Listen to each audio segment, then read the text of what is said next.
Episode की शुरुआत में दिखाते हैं कि वो सभी लोग उस केव में एंटर करना स्टार्ट कर देते हैं और यूनजी सिल्वर विंग से बोल रही होती है कि सभी लू क्लब के सभी लोगों को एक साथ एक्शन लेने के लिए बोल देना। हमारा गोल इस बार वहाँ से स्पिरिचुअल फ्रूट लेकर अपने फाउंडेशन लेवल को इम्प्रूव करना है। सिल्वर विंग उसे बताता है कि वहाँ पर काफ़ी सारे सेक्ट और काफ़ी सारे फोर्सेस भी अपना भेष बदल कर जा रहे हैं, हमें उनसे भी बच कर रहना पड़ेगा। और ओक्स किंग भी अपने क्लब बना लिया है और वो अपने क्लब के साथ अकेले एक्शन लेने वाला है। क्या हमें उसे बुलाकर अपना पावर को बढ़ा लेना चाहिए? यूनजी कहती अभी नहीं, पहले हम उसे बाकी के लोगों को स्ट्रेंथ चेक करने देंगे। मुझे किसी से कोई फ़र्क नहीं पड़ता है, सिर्फ लोंग आउतियन को छोड़कर। ये सुनकर वो पूछता है, लोंग आउतियन तुम्हारा मतलब लोंग लिंगतियन का भाई? वो बंदा तो काफ़ी ज़्यादा फेमस है, लेकिन मैंने अभी तक उसे देखा नहीं है, क्या वो आएगा? वो कहते मुझे भी नहीं पता, लेकिन वो काफ़ी टाइम से क्लाउड लिस्ट में नंबर 1 पर है और वो काफ़ी ज़्यादा लो की रखता है। अगर वो आ जाता है तो वो हमारा सबसे बड़ा दुश्मन बन जाएगा।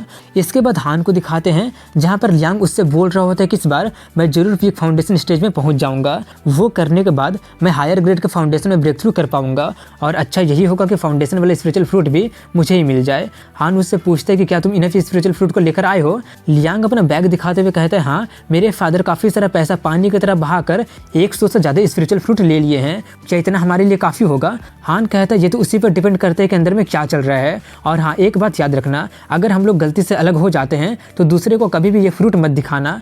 वहीं पर जैसे ही वो सभी लोग केव के अंदर में सक्सेसफुली एंटर कर जाते हैं, अचानक उस केव का पूरा स्पिरिचुअल पावर ही गायब हो जाता है और उसका एंट्रेंस अपने आप ही ब्लॉक हो जाता है। ये देखकर स्कूल के सभी टीचर और इम्पोर्टेंट फिगर काफ़ी ज़्यादा हैरान हो जाते हैं। ये देखकर एक बंदा ली काइसन से घबराते हुए पूछता है कि आखिर ये सब क्या हो रहा है? ली काइसन कहता है, मुझे डर है कि कुछ तो है जो कि केव के गार्ड एरिया को छू लिया होगा। अब अंदर के लोग बाहर नहीं आ सकते हैं और बाहर के लोग अंदर नहीं जा सकते हैं। वो कहता है तो अब हम लोगों को क्या करना चाहिए? सभी स्टूडेंट्स का क्या होगा? क्या वो लोग हमेशा के लिए अंदर में फंस गए हैं क्या? ली काइसन कहता नहीं, अब जबकि वो केव ओपन हुआ है तो वो इतनी आसानी से बंद तो नहीं होगा, वो लगभग 3 दिन के बाद जरूर अपने आप ही ओपन हो जाएगा। लेकिन सबसे बड़ा प्रॉब्लम अब ये है कि अब केव के अंदर में जरा से भी पावर नहीं होगा और सभी स्टूडेंट काफ़ी ज़्यादा कमज़ोर हो गए होंगे, इसलिए मुझे डर है कि अब खतरों से डील करना उनके लिए काफ़ी ज़्यादा मुश्किल हो गया होगा। और उस माहौल में अगर उन्हें रेयर तो छोड़ो, अगर कॉमन फ्रूट भी दिख जाता है तो उन्हें लेने के लिए उन्हें फाइट करना पड़ेगा। अगर वो लोग हार गए तो वो लोग केव से कभी बाहर नहीं आ पाएंगे। मुझे डर है कि इस पर काफ़ी सारे लोग मारे जाएंगे और काफ़ी ज़्यादा लोग घायल हो जाएंगे। सभी का अपना अपना डेस्टिनी होता है, सभी लोगों को खुद पर डिपेंड होना पड़ेगा। मैं यही आशा करता हूँ कि जो लोग स्टूडेंट नहीं है वो लोग ज़्यादा प्रॉब्लम ना खड़ा करें, नहीं तो अगर वो लोग 3 दिन के बाद बाहर भी आ जाएंगे तो मैं उन्हें कीमत चुकाने पर मजबूर कर दूंगा।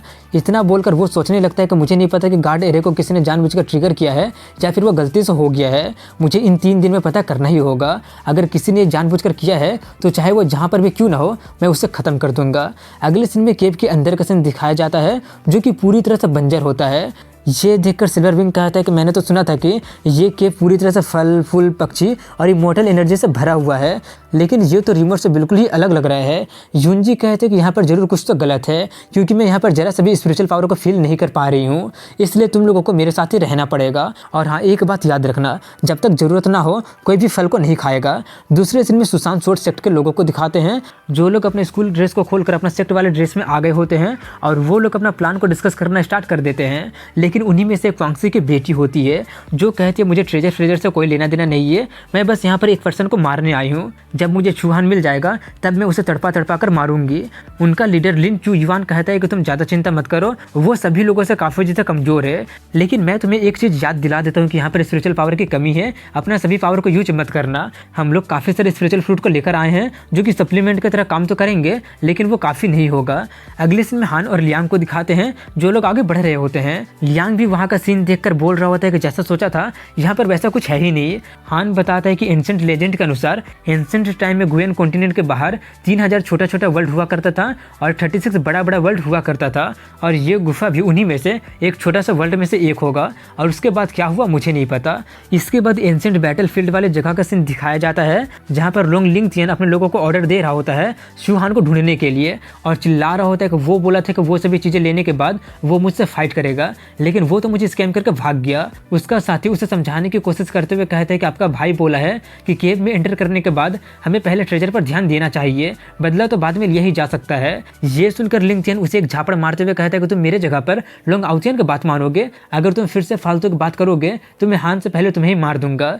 ये सुनकर वो लोग डर जाते हैं और वो सभी लोग हान को ढूंढने के लिए निकल जाते हैं। अगले सीन में फिर से हान को दिखाते हैं जहाँ पर वो लोग आगे बढ़ रहे होते हैं और वहाँ पर काफ़ी ज़्यादा सन्नाटा होता है और यहाँ तक कि हवा चलने की भी आवाज़ नहीं आ रही होती है और वहाँ पर उनके अलावा और कोई भी नज़र आ ही नहीं रहा होता है। हान वहाँ का हालत देखकर उससे कहता है कि यहाँ पर बहुत ही कुछ अजीब है, इसलिए तुम मेरे ही आसपास रहना। ऐसा लग रहा है जैसे कि यहाँ पर एक एरिया काम कर रहा है, जो लोग यहाँ पर आए होंगे वो सभी लोग दूसरे जगह पर अपने आप ही ट्रांसफ़र कर दिए गए होंगे। ये बोलकर वो दोनों सावधानी पूर्वक उसमें एंटर कर जाते हैं और जैसे वो लोग उसमें एंटर करते हैं वो लोग भी दूसरी जगह पर टेलीपोर्ट कर दिए जाते हैं, जहाँ पर एक बहुत ही बड़ा डेमोनिक बीस्ट सो रहा होता है। वो देखकर लियांग पूछते हैं कि हम लोग यहाँ पर कैसे आ गए। हान बताता है कि जिंगसी केव एक छोटा सा वर्ल्ड है और ये काफ़ी ज़्यादा असामान्य बात है कि स्मॉल वर्ल्ड के अंदर भी एक छोटा सा वर्ल्ड है। इतना बताकर वो सोचते हैं कि और यहाँ पर एक डीमन बिस्ट भी सो रहा है जो कि काफ़ी ज़्यादा मिस्टीरियस लग रहा है। ये कोई स्टोरेज बैग तो नहीं है जो कि इनएनिमेट ऑब्जेक्ट को भी होल्ड करके रख सकता है। यहाँ तक कि रीगल भी छोटा सा वर्ल्ड को ओपन नहीं कर सकता था जहाँ पर लाइफ सर्वाइव कर पाए, और ये तो छोटा सा वर्ल्ड के अंदर ही एक छोटा सा वर्ल्ड है। ऐसा लग रहा है जैसे कि ये गुफा कोई सिंपल सा ब्लेस्ड केव नहीं है। आखिर वो बंदा कितना स्ट्रॉन्ग होगा जो कि इस गुफा को कंट्रोल करता होगा। वहीं पर लियांग वहाँ से बाहर जाने की कोशिश कर रहा होता है, लेकिन बाहर जाने का रास्ता गायब सा हो गया होता है। हान वहाँ पर मौजूद बहुत ही बड़ा टेबल को देख कर कहते हैं कि ज़्यादा हल्ला मत करो, नहीं तो वो डीमन बिस्ट जाग जाएगा। और हाँ, ज़्यादा चिंता मत करो, ये एक ट्रायल फील्ड है, मेरे हिसाब से हमें ये ट्रायल फील्ड को पास करना पड़ेगा, तब जाकर हम लोग यहाँ से बाहर निकल पाएंगे। और उस बिल्ली वाले डिमोनिक बिस्ट की तरफ इशारा करते हुए आगे कहता है, अब जबकि ये एक ट्रायल है तो जरूर ये उस बिल्ली से ही रिलेटेड होगा, चलो चलकर पहले उसे पीटते हैं, फिर जाकर देखते हैं कि क्या करना होगा। ये सुनकर लियांग जाते हुए कहता है, बिल्लियों को टेम करना तो मेरा खासियत है। वहीं पर इंसानों का फ्रेश मीट का सेंट सूंघ कर वो बिल्ली जाग जाती है और सोचती है कि क्या वो मीट है, काफ़ी लंबे टाइम से मैं खाई भी नहीं हूँ, मैं तो ये भी भूल गई हूँ कि उसका स्वाद कैसा होता है। ये सोचकर वो जाग जाती है और उठकर बैठ जाती है और तभी वहाँ पर लियांग आकर उसे स्टूपिड बोलकर वहाँ से बाहर जाने का रास्ता पूछने लगता है। ये देखकर वो बिल्ली अपना साइज काफ़ी ज़्यादा बढ़ा लेती है, जिससे वो पहले से काफ़ी ज़्यादा खतरनाक भी लगने लगती है और जिस चीज़ पर वो बैठी होती है वो भी टूट जाता है।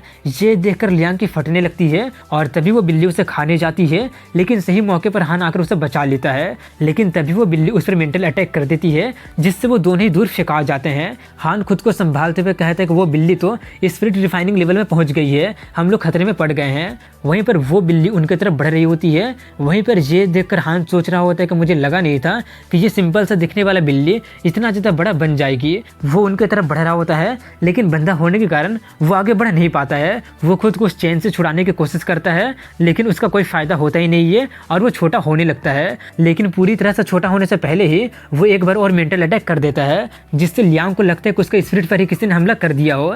लेकिन तभी वो पूरी तरह से छोटा हो जाता है और उसका पावर चला जाता है। ये देखकर हान उसे बताता है कि मुझे डर है कि वो स्पिरिट रिफाइनिंग स्टेज में पहुंच गया होगा, जो कि लूफ फैमिली के लीडर से भी काफ़ी ज़्यादा पावरफुल है। अच्छा हुआ कि उसका रोर तुम्हारे स्पिरिट को चोट नहीं पहुंचाया, नहीं तो तुम मारे भी जा सकते थे या फिर पागल भी हो सकते थे। और सबसे अच्छा बात यह है कि वो बंधा हुआ है, नहीं तो पता नहीं क्या हो जाता। ये बोलकर वो वहाँ पर चढ़कर उसे करीब से देखने लगता है और कहता है कि ये डीमन बिस्ट तो काफ़ी ज़्यादा पावरफुल है, लगता है कि इसे जानबूझकर यहाँ पर बांध कर रखा गया है और वो चेन जरूर इसका पावर को सप्रेस कर रहा होगा। आखिर कौन इसे यहाँ पर कैद करके रखा होगा?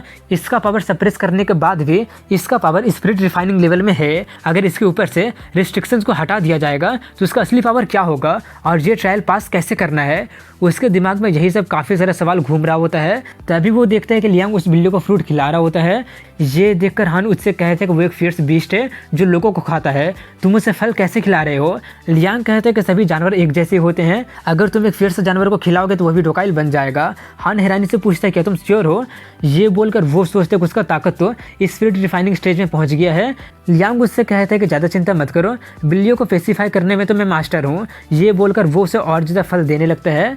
वो बिल्ली उसका सभी फल खाते हुए अपने मन में कहती है कि ये इंसान कितना बड़ा मूर्ख है, अभी मैं इसे आसानी से खा सकता हूँ, लेकिन इसका लेवल काफ़ी ज़्यादा कम है और इसका मीट खाने में ज़्यादा मज़ा नहीं आएगा। मैं पहले इसका हाथ का फल खाऊंगा और जब मैं सभी फल को खा लूँगा तब जाकर मैं इन दोनों मूर्खों को खा लूँगा।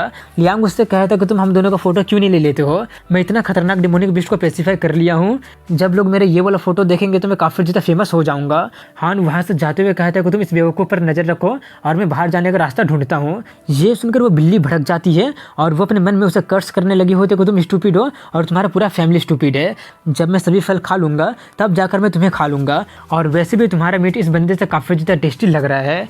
तभी हान को ऐसा फील करता है जैसे कि कोई उसे घूर रहा हो। ये फील करके वो सोचता है ये क्या हो रहा है? वो बिस्ट मेरे तरफ देख रहा था, क्या वो हमारी बातें समझ सकता है? ऐसा क्यों लग रहा है जैसे कि मैं खतरे में पड़ने वाला वाला हूँ और उसका यही बोलने के साथ यहीं पर इस एपिसोड की एंडिंग हो जाती है। अगर वीडियो पसंद आया होगा तो लाइक कमेंट शेयर के साथ चैनल को सब्सक्राइब जरूर करें। मिलता हूँ अगले वीडियो में, तब तक के लिए हैव अ गुड डे।